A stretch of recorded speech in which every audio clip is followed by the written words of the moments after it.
Olá pessoal, tudo bem? Meu nome é Priscila Welter, eu sou engenheira civil, patologista, especialista na parte de engenharia diagnóstica e hoje eu vim falar com vocês um pouco sobre regras básicas da manutenção predial. O que é isso? Como que a gente tem que fazer? Quais são os procedimentos? E ainda, tem norma para isso? Para eu poder saber como faz? Saber os procedimentos sobre isso? Vamos aprender mais hoje. Como eu havia falado, Priscila Welter, sou engenheira civil, me formei há pouco mais de 10 anos. Comecei lá bem novinha, não se assustem com essa cara que sem ruga, o Botox está em dia. Tenho experiência nessa área há 15 anos, trabalhando em construtoras, trabalhando na parte de produtos, trabalhando na parte de desenvolvimento, de planejamento de obras. E depois de um bom tempo, eu vim para a parte de assistência técnica. Assistência técnica, o síndico sabe o que é, né? Receber um prédio novo, receber uma edificação nova, você vai ter ali o assistente técnico da construtora para te auxiliar se houver alguma falha, algum problema. Nessa época, eu vi da necessidade de ter dos síndicos possuírem ali uma pessoa para ajudá-los em relação ao empreendimento. Porque uma edificação, por mais que todo mundo, é um prédio, ele tem as suas minúcias, ele tem as suas características intrínsecas a cada um dos sistemas construtivos, sendo necessário muito mais do que um conhecimento superficial para conseguir fazer uma boa manutenção. É necessário também ter ali por trás do síndico um engenheiro, onde ele vai demonstrar para eles quais são as necessidades daquela edificação. Afinal, cada empreendimento é único, cada sistema construtivo é único, sendo necessário medidas diferentes para cada uma das edificações. Então, além disso, vou acabar de me apresentar, sou especialista na parte de patologia de obra civil. Eu falo que eu sou quase uma médica da construção civil, sabe? Eu gosto muito de estudar, então hoje eu estou na minha 10ª pós-graduação, gosto de estudar, gosto de ver conceitos, gosto de entender a fundo a engenharia para que a gente possa passar uma engenharia simplificada para as pessoas. Eu dou aula. Espero que vocês gostem da forma que eu vou falar. Eu dou aula em pós-graduação, falando sobre concreto, falando sobre patologia. E estou vinculada diretamente junto ao CREA e o IBAP de Minas Gerais. É importante que a gente entenda que a manutenção predial é a principal ferramenta para a durabilidade e a vida útil dos sistemas construtivos. Mas Priscila, o que é durabilidade e o que é vida útil? Não é a mesma coisa? Depende. O que é uma durabilidade? Vou dar um exemplo para vocês. Eu já estou ali na casa dos 30 para os 40, então durabilidade do meu rosto está relacionada a uma manutenção de um Botox, para que eu tenha um rosto mais harmônico aí ao longo dos anos. A vida útil é o tanto que o meu corpo, quanto Deus pensou para o meu corpo funcionar, qual que é o prazo ali de tempo que Deus planejou a minha vida. Então, a durabilidade está relacionada à aparência física, ao bom funcionamento do sistema construtivo. A vida útil é até quando eu vou conseguir desempenhar bem aquele papel, não estando relacionado à parte estética. Então, se vocês querem ter edifícios duráveis, se vocês querem ter edifícios que são saudáveis, é necessário o emprego de manutenções preventivas e corretivas. Como eu havia falado, cada tipo de manutenção é diferente para sistemas construtivos, então é importante saber periodicidade e também quais os critérios a serem adotados durante uma manutenção predial. Então vamos lá. A manutenção vai ter o objetivo de conservar e recuperar aquele sistema construtivo. Vamos falar primeiro sobre a parte de conservação e vamos citar alguns exemplos. Se você quer evitar que tenha falha de estanqueidade, ou seja, ingresso de água pelas suas esquadrias, janelas externas à fachada, é necessário que você conserve os selantes, o pessoal chama de silicone, os selantes aplicados no entorno da janela. Mas se você quer, não foi feitas as manutenções preventivas e eu preciso recuperar, eu vou tirar o selante externo, passar um novo selante e quando eu recupero é porque já trouxe um dano. Então normalmente vai ser aquelas manchinhas escuras na parte interna das janelas, que é muito comum em apartamento. Então nesse caso eu vou tratar primeiro a causa, que é a esquadria, a vedação da esquadria, e posteriormente tratar a consequência, que é a parte interna. Então, a manutenção, quando bem empregue, ela vai evitar danos posteriores aos sistemas construtivos. Ela vai evitar o agravamento dos sistemas construtivos. E é importante que vocês saibam que uma manutenção feita na periodicidade adequada, você, por consequência, vai ter uma manutenção mais barata. Uma manutenção que vai conseguir enquadrar no seu cronograma aí financeiro ao longo do seu empreendimento. Vamos para as diferenças das manutenções. Nós temos 3 tipos de manutenção: manutenção preventiva, preditiva e corretiva. A manutenção preventiva. Exemplos: eu estou aqui, depois da Covid eu fiquei 5 quilos acima do que eu deveria. Se eu tivesse feito uma manutenção preventiva de me alimentar bem e fazer exercícios físicos, eu não teria o sobrepeso. Então hoje, para diminuir o sobrepeso, eu tenho que fazer uma manutenção corretiva, que é o quê? Uma dieta. Porque eu preciso perder peso. Então, na manutenção preventiva, eu vou agir antes da ocorrência de um dano. Eu vou agir antes daquilo ser um problema e eu precisar gastar mais para fazer aquilo, para fazer uma determinada correção. Então, por exemplo, lá na edificação, vocês sabiam que fachada, principalmente fachada cerâmica, precisa ser lavada entre 1 a 2 vezes por ano? Para que, Priscila, eu preciso lavar? Para você conservar os rejuntes, para você conservar a cerâmica. Porque se eu não lavar, o que vai acontecer? Eu vou ter na região ali dos rejuntes o acúmulo de fungos e esses fungos, eles degradam as camadas do rejunte. Então, com o tempo, esse rejunte começa a desagregar, quebrar em várias partículas. Por que acontece? O fungo entra ali naquela parte do material poroso, vai corroendo, vai comendo ali um pedacinho do meu rejunte até ele soltar. Então, o que eu faria antes? Apenas uma lavagem com hidrojateamento. Se eu não fizer periodicamente, o que vai acontecer? Eu vou precisar rejuntar novamente a minha fachada. Então, eu vou somando serviços à minha manutenção corretiva. Deu para entender? A manutenção preditiva, ela vai estar relacionada a equipamentos. Quando a gente fala de um edifício, qual que é uma manutenção que sempre está em dia? Caixa de esgoto e elevador. Caixa de esgoto, os condomínios sabem que tem que fazer limpeza. Porque se não fizer limpeza, vai fazer o quê? Mau cheiro. Então as pessoas ficam preocupadas muito mais por questões de interferência ao uso do que de fato o bom funcionamento dos sistemas. E elevador, ninguém brinca com elevador, né? De forma frequente, mensalmente, a empresa está lá para fazer as manutenções. A manutenção preditiva vai ser exatamente para isso. Ela vai fazer não só dos elevadores das caixas, como também das bombas de recalque. O que são essas bombas? O seu condomínio, por exemplo, tem um reservatório inferior, reservatório enterrado de água de abastecimento do prédio como um todo. O que vai acontecer? Para eu lançar a água desse reservatório inferior para o reservatório superior e depois distribuir para os apartamentos, vai ter um sistema de bombeamento. Essas bombas de recalque também precisam passar por manutenção preditiva. Mas o que é a realidade dos condomínios? Só se faz manutenção quando a bomba para. Por quê? Não foi feita uma manutenção preditiva em cima dos equipamentos. Então, para isso, eu vou fazer uma manutenção corretiva. Era muito mais fácil se eu, como síndico, como administrador, colocasse na minha rotina a cada 6 meses uma pessoa verificar os meus equipamentos, verificar o funcionamento, lubrificar as peças, do que no final eu fazer uma troca das peças porque houve desgaste. Paralelo a isso, eu tenho os elevadores. Não seria muito mais caro se eu deixasse de fazer a manutenção do elevador de forma frequente? Muita gente sofre com isso, né? Porque manutenção de elevador é caro, bem caro. Então, às vezes, as pessoas param de fazer a manutenção de elevador achando que, olha, o prédio está novo, não preciso me preocupar com a manutenção de elevador. Vou passar para a próxima etapa. Lá para frente, eu faço a manutenção. Com isso, vai tendo um desgaste das peças, vai tendo peça com peça ali, igual nos carros, gente. Vai tendo peça com peça ali, danificando as peças. O que antes era só uma lubrificação, começa a ser uma troca de peças. Então, a gente vai passar para a próxima etapa, que é a manutenção corretiva, que, como eu disse, é muito mais caro do que a preditiva e do que a preventiva. Tudo que é preditivo, tudo que é preventivo é muito mais interessante para o bolso do condomínio, para a parte financeira do condomínio, para a rotina de manutenção.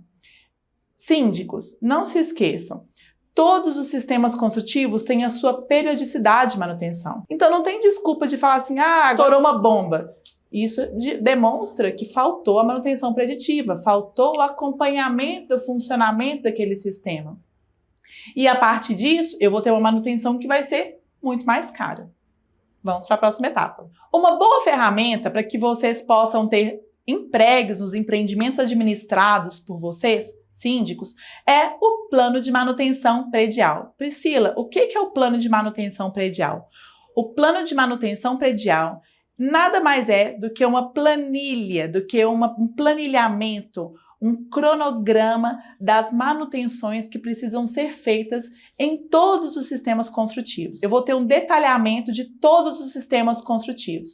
Então, eu vou ter desde lá do telhado, telhado, aí vou ter o gradeamento do telhado, que é a base onde eu apoio as telhas, vou ter os parafusos, vou ter os rufos, vou ter o sistema de para-raio. Todos os sistemas vão ser detalhados. Para cada um desses detalhamentos, eu vou apresentar a periodicidade das manutenções. Ou seja, de quanto em quanto tempo eu preciso fazer uma manutenção preventiva naquele sistema e qual é a manutenção preventiva a ser aplicada para que aquele sistema tenha uma durabilidade adequada, evitando assim a manutenção corretiva. Uma outra etapa que eu vou precisar ter é o cronograma, que vai ter aqui também no meu plano de manutenção. Quando que eu vou fazer? Quando que vai entrar? Uma parte importante. Quando a gente faz um plano de manutenção, pessoal, a gente também observa questões do tempo. Você vai fazer uma manutenção de fachada, por exemplo, em setembro, outubro? Não vai fazer uma manutenção de fachada em setembro, outubro. Por quê? Eu tenho chuva nessa época.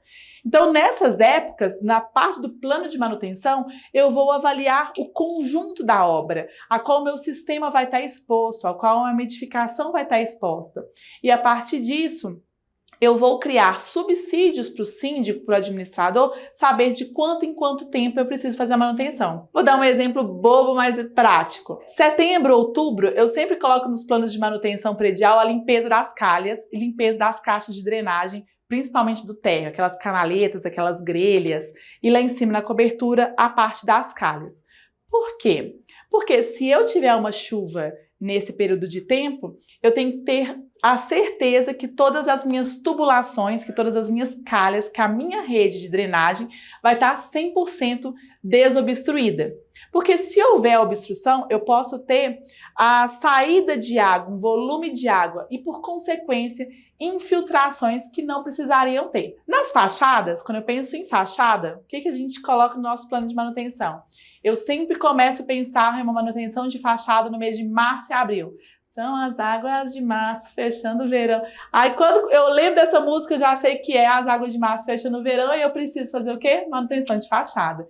Na manutenção de fachada vai entrar limpeza de fachada, pintura de fachada, selagem de esquadria, vedação de rufo também lá nas coberturas, para que eu consiga garantir no período de seca a estanqueidade necessária para o bom funcionamento dos sistemas construtivos no período chuvoso. Uma outra parte que eu também preciso é o tipo de mão de obra. Todo serviço dentro de um empreendimento precisa de mão de obra especializada? Não. Alguns serviços vocês podem treinar os seus zeladores, por exemplo, para fazer. Tipos de mão de obra. Priscila, eu preciso ter sempre uma empresa especializada e capacitada para fazer as manutenções do meu condomínio? Especializada, nem sempre. Capacitada, a capacitação vem a partir do treinamento. Então você, síndico, administrador, você pode treinar a sua mão de obra para fazer uma boa limpeza de calha, fazer uma boa limpeza das partes ali que possam interferir no sistema de drenagem, fazer uma pintura pontual, uma pintura de tampa, por exemplo, uma pintura de gradil, por exemplo. Então você pode capacitar as pessoas da sua equipe a fazer esses serviços. Especializada. Todo serviço que requer altura, que requer um serviço mais específico da engenharia, como por exemplo, preciso fazer anualmente o teste para-raio. Nesse caso, você vai precisar de uma empresa especializada para poder ensaiar e testar o seu sistema de para-raio para verificar e atestar o bom funcionamento do sistema. Então, isso, o seu zelador, por exemplo, mesmo sendo capacitado, ele não é especializado para isso. Deu para entender? Por exemplo, um outro serviço, fachada. Toda vez que a gente mexe com fachada e com cobertura, eu preciso ter treinamentos específicos para trabalho em altura, NR35. Então, nesses casos, eu preciso ter o certificado de treinamento, ter as pessoas capacitadas para um treinamento específico e, além disso, elas especializadas naquele serviço. Então, novamente, nesse caso, meu zelador não consegue cobrir essa função. Então, o que eu quis deixar claro? Num plano de manutenção, vai ter coisas que eu, como zelador, consigo incorporar, eu como síndico, né, pensando como vocês como síndico, consigo incorporar a minha rotina. Pintura de gradil, limpeza de caixa, eu consigo fazer uma poda, eu consigo fazer uma limpeza geral de canaletas com uma mão de obra capacitada. E especializada, eu vou para a parte de fachadas, estruturas, impermeabilização, aonde eu vou requerer mais de um profissional e eu preciso também ter uma garantia por trás disso. Deu para entender? Nos planos de manutenção, próxima etapa. Todos os serviços de manutenção, eles vão ter uma periodicidade estabelecida, seja de curto, médio e longo prazo. Nesses prazos, eu vou estipular qual que vão ser as manutenções, como vão ser os procedimentos de manutenção a serem empregues naqueles sistemas construtivos dentro da minha edificação. Então, vamos entender um pouco sobre periodicidade. Nesse slide, eu quis demonstrar para vocês algumas periodicidades que são até desconhecidas por alguns síndicos, como, por exemplo, vocês sabiam? Primeiro, você sabia que quase todos os prédios têm o SPDA. O que é um SPDA, Priscila? É um sistema preventivo de para-raios. O para-raio, isso muita gente pensa errado, hein? O para-raio tem a função de proteger as estruturas do edifício. Ele não tem a função de proteger os sistemas elétricos. Deu para entender? Fui ontem numa vistoria, eu achei extremamente interessante, porque até então eu nunca tinha visto um raio batendo numa estrutura. Fui fazer uma vistoria ontem e um raio bateu na caixa d'água e quebrou um pedaço da fachada. Se houvesse nesse prédio um sistema de para-raio, o para-raio ele ia direcionar esse raio para o sistema de para-raio, evitando que ele interferisse na estrutura do meu edifício. No sistema de para-raio, eu preciso fazer anualmente a verificação do funcionamento. Além disso, trocar peças e componentes que possam estar corroídos ou danificados pelo tempo. Vocês sabiam disso? Uma vez por ano precisa fazer essa parte. Um outro ponto isso é de condomínio para condomínio, você precisa avaliar como que é internamente no seu prédio. Agora, na época de pandemia, vários condomínios tiveram aí uma sobressolicitação do sistema hidrossanitário. Por quê? As pessoas saíram dos escritórios, saíram dos ambientes de trabalho e foram trabalhar home office. O que aconteceu com isso? O sistema hidrossanitário de vários edifícios ficou sobrecarregado. Então, antes, o que eu precisava fazer, uma manutenção preventiva do sistema hidrossanitário a cada 6 meses, alguns condomínios precisaram adotar medidas de a cada 3 meses. Por quê? O sistema começou a ser usado mais. Então, hoje as coisas estão quase voltando ao normal, então é necessário que vocês acompanhem o sistema hidrossanitário para fazer a limpeza, principalmente das caixas hidrossanitárias, quando a gente fala isso, gordura. Uma coisa que eu vejo muitos síndicos errando feio na parte de limpeza de caixa de gordura muita gente acha que é só ir lá, contratar uma empresa, sugar a gordura e tá tudo certo. Mas não funciona assim. Vocês sabiam que a gordura, ela solidifica dentro das tubulações? Com o tempo, ela vai criando uma crosta e essa crosta vai vedando parte da tubulação, ela vai criando como se fosse uma barreira física. Então, ela diminui a seção da tubulação. O que eu preciso fazer uma vez por ano? Eu limpo de 6 em 6 meses ou de 3 em 3 meses e uma vez por ano eu vou contratar uma pessoa para hidrojatear a parte interna das tubulações. Vai lá, vai vir com uma mangueira de alta pressão e limpar as tubulações para remover crostas das caixas de gordura. Caixa de esgoto e caixa de sabão eu preciso, Priscila, fazer limpeza? Você não precisa fazer limpeza, mas você tem uma outra manutenção que tem muita gente que não faz.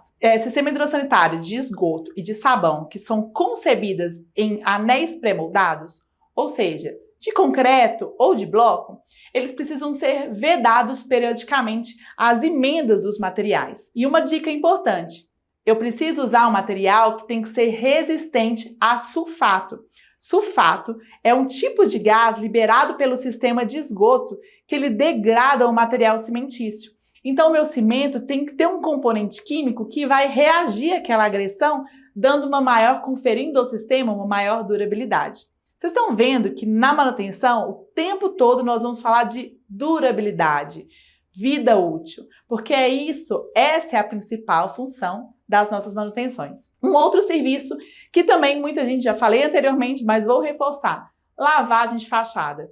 Tá aí na moda a nova fachada, que é a monocapa, né? A monocapa é uma fachada que não é pintada, é um material que ele já vem no pigmento da cor da fachada, o pigmento certo, e eu preciso periodicamente, de 1 a 2 anos, vai depender do que está no seu manual de garantias aí da construtora, fazer a lavagem. E um ponto importante, quando eu lavar essa fachada, eu preciso obrigatoriamente hidrofugá-lo. Priscila, o que é hidrofugar? Hidrofugar é aplicar um produto que vai criar uma barreira física em cima da camada de pintura, aonde quando a água bater, ela não vai penetrar na fachada, ela vai escoar. Isso vai garantir o quê? Uma maior estanqueidade dos sistemas construtivos. Vedação de janelas. Outra dúvida que muita gente me pergunta, Priscila, de quem que é a obrigação de vedação de janelas? A vedação de janelas dos apartamentos é de obrigação de cada morador. As janelas que são das áreas de uso comum, ou seja, na escada, nas áreas de térreo, salão de festas, é de obrigação do condomínio.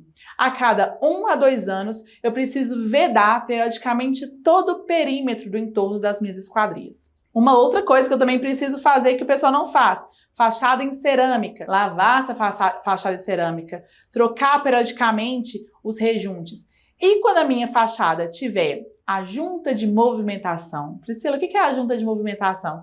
Olha para uma fachada, na hora que você olhou a fachada como um todo, viu uma faixa de uma outra cor na fachada, aquela ali é a junta.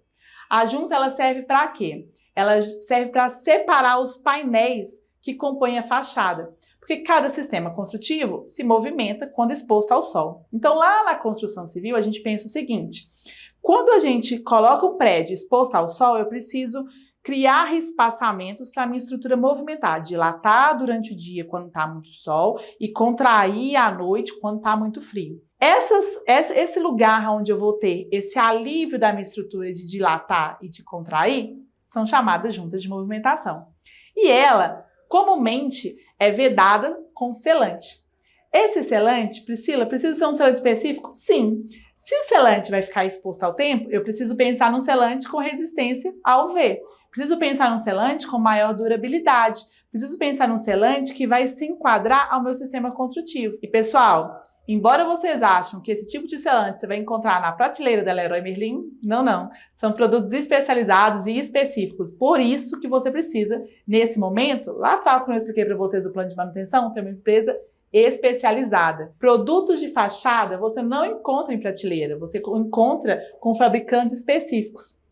Por que muita gente faz manutenção e logo na sequência precisa fazer manutenção de novo, gastar? Porque comprou produtos inadequados, especificou produtos inadequados. Produtos errados para uma solução de engenharia vai fazer o quê? Retrabalho.